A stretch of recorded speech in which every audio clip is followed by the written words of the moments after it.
എപ്പോഴൊക്കെ ഞണ്ട് കിട്ടിയാലും ഞാൻ ഉണ്ടാക്കുന്ന റെസിപ്പി ഞണ്ട് റോസ്റ്റാണ് കേട്ടോ. കാരണം എന്താണെന്ന് വെച്ചാൽ ഇത് അത്രയ്ക്കും ടേസ്റ്റിയാണ്. നിങ്ങളൊന്ന് ഉണ്ടാക്കി നോക്കുക, അപ്പോഴും ഇതിൻ്റെ രുചി അറിയത്തുള്ളൂ. അപ്പം നമുക്ക് നേരെ റെസിപ്പിയിലോട്ട് പോയാലോ.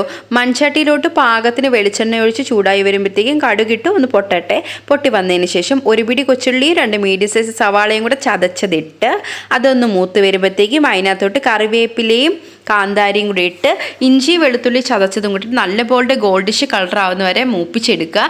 അതിങ്ങനെ നീക്കി വെക്കുമ്പോഴത്തേക്കും അതിനകത്ത് ഉള്ള എണ്ണ ഇങ്ങനെ ഇറങ്ങി വരും. ആ എണ്ണയ്ക്കകത്തോട്ട് പാകത്തിന് മഞ്ഞൾപ്പൊടി, മല്ലിപ്പൊടി, മുളക് പൊടി, കുരുമുളക് പൊടി, പെരുംജീരകപ്പൊടിയും കൂടെ ചേർത്ത് പാകത്തിന് ഉപ്പും കൂടെ ചേർത്ത് ഇളക്കി ആ പച്ചമണമൊക്കെ മാറുന്ന വരെ നല്ലപോലെ ഇളക്കി കൊടുക്കുമ്പോൾ നല്ലൊരു ഫ്രഷ് സ്മെല്ല് വരും. അതിനുശേഷം കഴുകി വൃത്തിയാക്കി വെച്ചേക്കുന്ന ഞണ്ട് കുട്ടന്മാരെ നമുക്ക് ഇതിനകത്തോട്ട് ഇട്ട് കൊടുക്കണം. ഇട്ട് നല്ല ആ മസാല നല്ലപോലെ ഇളക്കണം.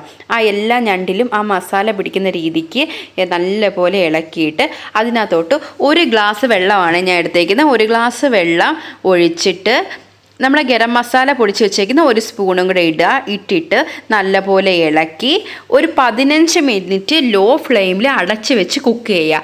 ഇടയ്ക്ക് ഒന്ന് തുറന്ന് ഇളക്കി കൊടുക്കാൻ മറക്കരുത്, കാരണം പെട്ടെന്ന് അടി പിടിച്ചു പോകും.